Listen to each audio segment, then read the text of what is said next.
Masharia, who was nicknamed Mugambi. They follow each other because of he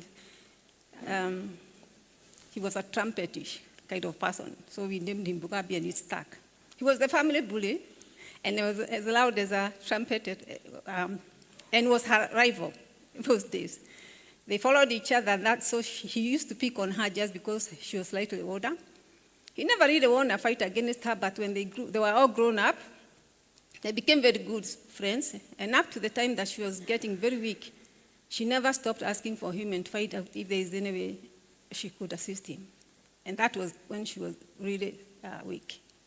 My brother Wanyoike was her favorite and everybody's favorite, and they got along fine.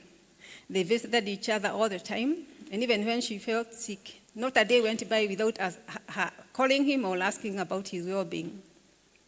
He was also my protection from my brother Mugambi, the bully, who used to pick on me just to annoy my sister Lizzie. That was the purpose. He loved and cared so much for my brother Kirago, and thought he was so innocent and all that.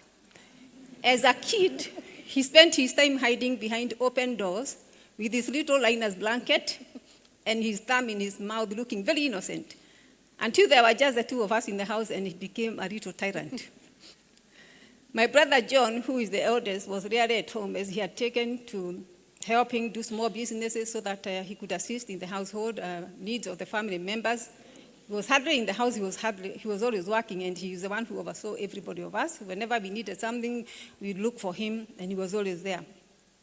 While we are happy our sister is free from pain and sickness, her absence is felt, and we look forward to the day we will be together.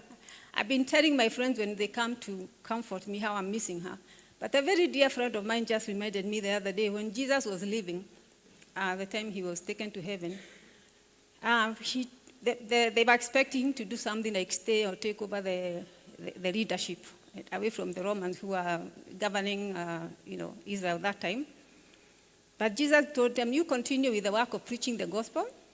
And he went to heaven to receive his reward, which his father was happy to have him sit at his right hand to take over the nations, as he's going to do when he comes to earth to reign the 1,000 years.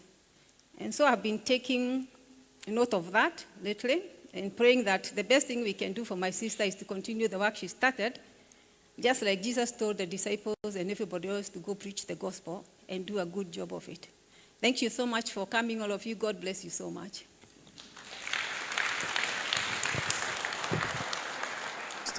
Stephanie, where are you? Stephanie, the little girl from the school, Lizzie Preparatory School, where are you? Stephanie. Alan, is Stephanie around? Oh, okay, I can see her. Let's appreciate her.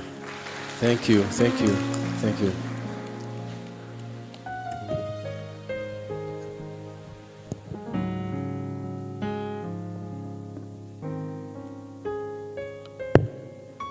Good afternoon.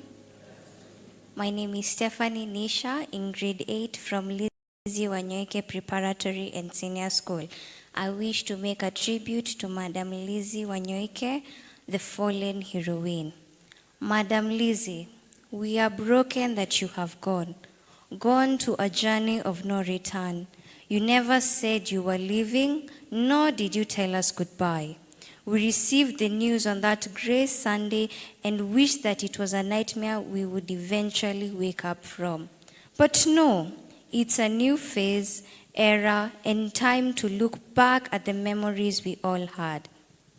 Heavens gained handsomely, a mother to all of us, a sweet grandmother to all the children, a mentor to many, a role model to the young generation, a philanthropist to the destitute, a good boss to your employees, an educator through your profound passion for education.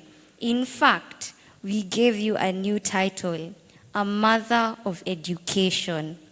Your love has given life to others, Madam Lizzie, we children being among them. We remember how you visited us in class just to say hi and check on us. You would then casually ask, "Are you happy?" and we would say a resounding yes. You would then smile at us, wave and say hi to your parents and tell them I love them. Madam Lizzie, we celebrate your life. We will take all your life teaching to make our lives better. We will emulate your humility and selflessness to be people of substance in future, just like you. We want it said of us that we inherited the attributes of our school director, that we inspire and give hope to those who have despaired. Madam Lizzie, even in your death, just know that the whole world is hurting, not because you have gone to be with the Lord, but because we have been robbed of a gem, a very special precious stone that we dearly treasured. As your children, we have one message for you. Rest assured that we are the future of Lizzie Modhoni Wanyoike. We will continue lighting up the world with the candle you passed to us. You will be proud of us in heaven. That we promise, Madam Lizzie. I may not tell the world everything about you for now, but what everybody knows is that for sure, God has plucked the best flower from his garden. You are in a better place, Madam Lizzie. We will live to reminisce your passion, dedication, and contribution towards life. Rest in perfect peace, our heroine. Till we meet again, thank you.